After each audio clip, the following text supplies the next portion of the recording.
What's going on, everyone? It's Brody back again with another tennis topic, and today's tennis topic is going to be my review of the Wilson Blade 98 16 by 19. Now, the Wilson Blade line has been around for at least a decade, and people love this racket from high school players to college players to professional players to club players. There's a reason why we're on the ninth generation of this racket. Now, one of the things that Wilson has designed this racket to do is that the Wilson Blade is one of their utmost and fully control-oriented rackets. What that means is that they typically have the 98 head size and a bit of a thinner beam compared to other tennis rackets in order to give more feel, more control, and not be as powerful.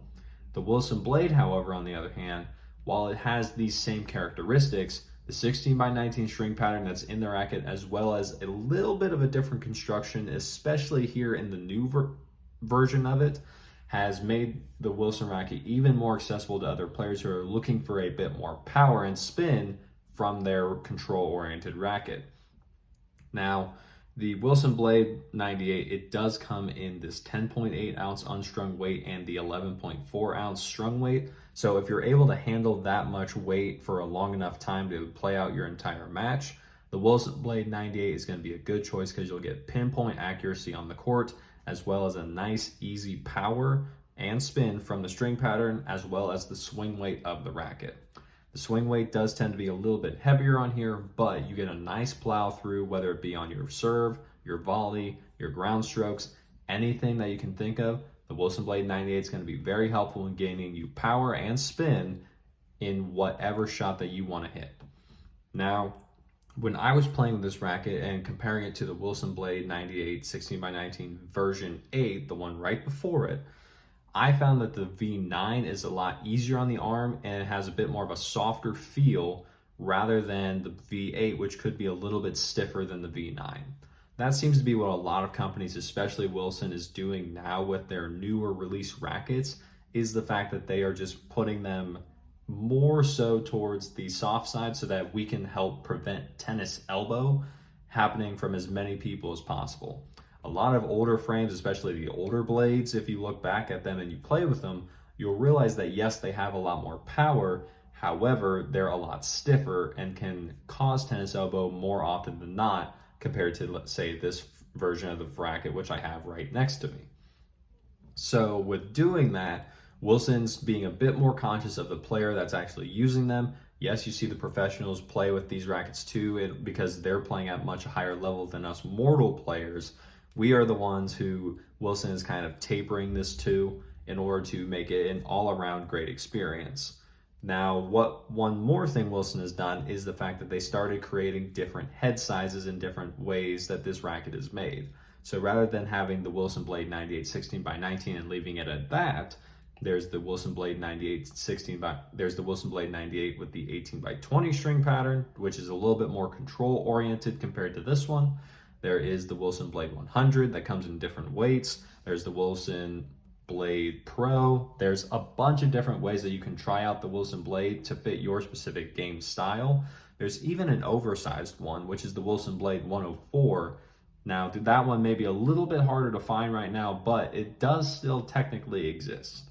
So, when you look at the Wilson Blade compared to other rackets from different companies like the Babolat Pure Strike or the Head Radical like is behind me, one thing that you'll notice is that comparing them to these two, the Wilson Blade, in my opinion, has more feel and it's just a lot easier on the arm. Now, the Pure Strike is kind of a unfair comparison because the Strike is made by Babolat, which is going to be a little bit harder on the arm just from how they make the rackets because they're a bit more of a power-focused company. The Pure Strike is more stiff.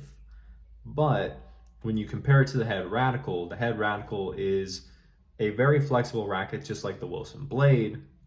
The one thing about the Radical, though, is that from what I felt with playing it before, it tends to be a bit more, I'll say muted, to where you don't feel the ball on the string as much as, say, the Wilson Blade. When you have the Wilson Blade 98 16 by 19 in your hands, you feel very connected to the ball. You can really tell where your shot's going to go before it even comes off of the strings. And it just has a nice feeling that you know you've hit a solid shot. If you're hitting it off center, even on just any random shot, whether it be a serve or the ball takes a weird bounce and you have to hit it out of the sweet spot, the Wilson blade is still able to make up for that with not only the weight of the racket, but the swing weight as well, so that it's easy enough for you to get the ball back into the court, hit a decent ball, and get back into the point, rather than having to worry about the opponent taking advantage of you hitting a weird ball that comes at them with not as much pace or power. So with that being said, the Wilson Blade 98, if you're looking for that control-oriented racket with just a little bit more power and spin, but it still is easy on the arm, the Wilson Blade 98 16x19 is going to be a great racket to look into. If you are trying to get into something like this, I would say demo this racket and then compare it to like the two on there, the Head Radical or the Battle Lab Pure Strike. You may even compare it to the Dunlop CX200, which is essentially Dunlop's version of this racket, so you can really just get an idea of the differences between companies rather than having just the gung-ho, I'm only getting one and doing nothing but that. So with that being said, that's pretty much my thoughts on the Wilson Blade 98 16x19 for now. If you enjoyed the video, leave a like on it. Comment down below any more questions that you may have about the 16x19 that I may not have covered, or any other Wilson racket that you may want to know about. Because I started this YouTube channel because there's a lot of tennis misinformation in the tennis community. So I took it upon myself to make this channel so that we can get rid of that and get the information from the people who have it to the people who need it. And with that being said, as always, take care.